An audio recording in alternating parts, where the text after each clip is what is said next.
I am Slick Nick, your personal Sigma mentor. Now, I've been making some really fun videos as we've really been unpacking and exploring the concept, the idea of what it means to be in masculine frame. Because ultimately that's what makes you attractive as a male. It's not about how tall you are, how much hair you have, or how much money you make. Those things are, in an artificial way, kind of the low-hanging fruit of what makes a man attractive. But in reality, it comes down to masculine energy and identity more than anything, and understand what that looks like. So I've talked about how, and the funny thing is, people are agreeing with me that a man that drinking alcohol is a feminine act because you are not in control, something's controlling you. Being masculine is controlling something, not being controlled by something. I also made a video that I really didn't think anybody would like, and actually everyone's resonating with it. And that is why I don't use profanity. I don't use foul language. I don't cuss or whatever, because that's also indicating that I'm not in control and that I'm weak. If you haven't watched those videos, I must have done a good job making them, because people are actually liking and agreeing with me in the comment section on those. So I talked about how even in the video about drinking alcohol, the little, I make these silly like thumbnails, that you have to get your attention, right? Any decent YouTuber makes some kind of silly like, what? Or like, all the silly things that we do. That's part of the whole experience, that title card that we make. But in the one for alcohol, it has me holding a bottle of wine and a bottle of beer, and it says, but first, lose control. And that's kind of where I want to start this video. Is in the video about alcohol, I talk about how there's, similar to coffee, going to Starbucks or whatever store it is and getting sugary coffee, it's this, but first, coffee. Meanwhile, I drink 2 shots of black espresso every day, and I don't go around talking about it, and I don't need to put on a t-shirt or a hat or have a sign in my house saying, but first coffee. I just drink the coffee and I don't talk about it. And then we see the same concept with alcohol, especially with wineries and females. Take me to the winery, or whatever cute sign they have about the alcohol, because the whole concept is life is crazy and I just need to be able to sit back with some of my friends and have a nice glass of wine. That whole concept. That's not how, and then I talked about how for men, like being at a bar, it's that itself is not a masculine concept. We see this even on The Simpsons when Homer goes every day to the bar after work. It's this concept, it's men who are not doing anything. It's actually more aligned with the 7 deadly sins, specifically I would say gluttony and sloth. That's what we're seeing. But if you're a man who's in control, if you're the designated driver of your own life and those around you, you're not looking to have this escape, this getaway in that situation. Now, with that being said, there's your little refresher on this. Now let's take it to the next level. My theory is, and I say this with confidence, that eating sweet and salty snacks is a feminine act. I strongly believe that, and I think I can easily prove that.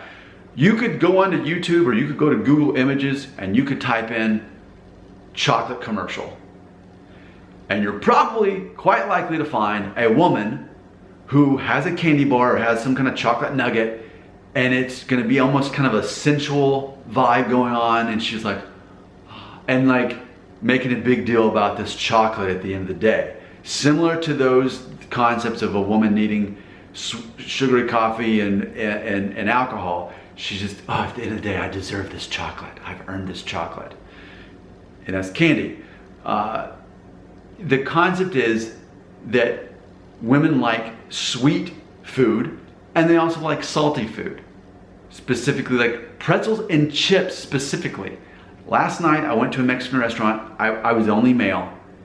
I did not eat the chips. The females did. Now what's in those chips? A lot of salt and oil. Now let's unpack this. What is feminine about sweet and salty snacks? I'll tell you. If it's a sweet snack, it has a lot of sugar in it, which that's not to say that carbohydrates are bad, but there are better ways to get carbohydrates than processed sugar. So when we're talking about candy, whether it's chocolate, whether it's whatever kind of sugary candy you can put in this, it's taking one of the macros, and that's carbohydrates for fuel, and processing it and taking out all the fiber. So what we're doing is we're looking at the 3 macros. What are they? Protein, fiber, and fat, and we're ultimately perverting them.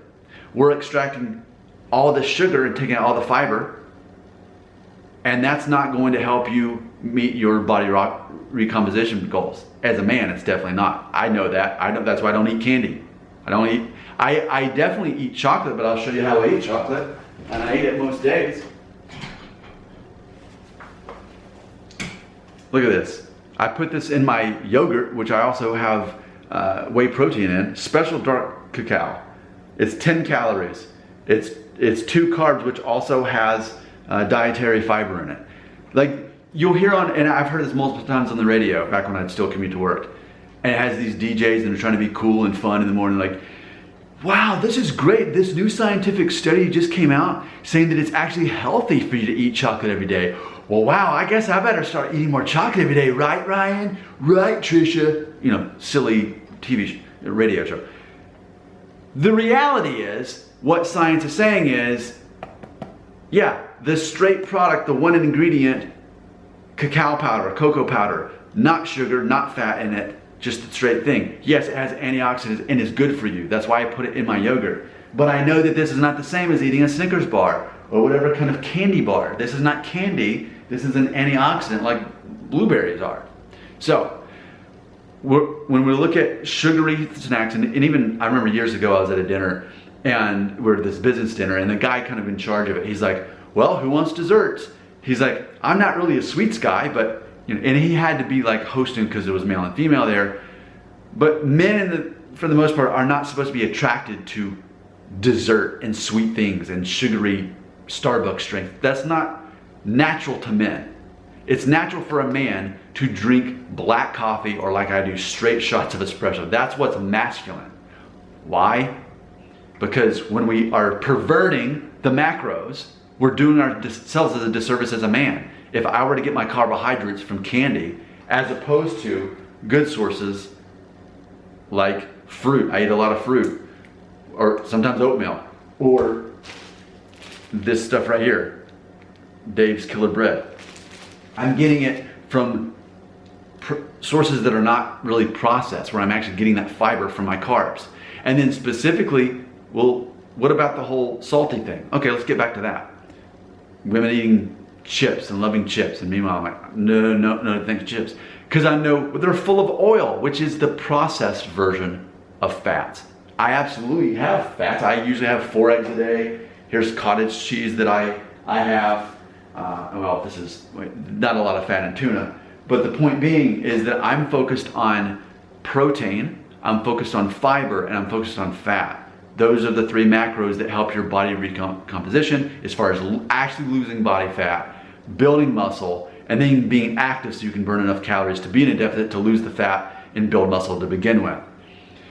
So if you're a guy who is eating candy and drinking sugar and eating a bunch of carbs that are very salty, what you're doing is you're getting the emptiest calories you can possibly find, processed foods. It's masculine instead to be healthy and fit. And with a little bit of research, you learn that eating processed foods is the exact opposite of being healthy and fit. So in conclusion, going back to our rule or our Bible here, masculine energy is calm, it's stable, and it's providing logical solutions, which is what I've done in these 9 minutes of this video so far, is there's a very predictable formula for you to stay lean, to cut fat, and to gain muscle, and to be in a caloric deficit so that you can do that. It's very logical, it's very calm, and it's very stable. Meanwhile, feminine energy is chaos, conflict, and emotional turmoil. Eating a bunch of carbs and sugar and processed fats, and then worrying about how much you weigh in a scale. Because that's what processed food is. Processed food, sweet and salty food specifically, is chaos, is conflict, and it's emotional turmoil. Meanwhile, eating foods that are high in protein and high in fiber, by default means you're not eating sugary foods.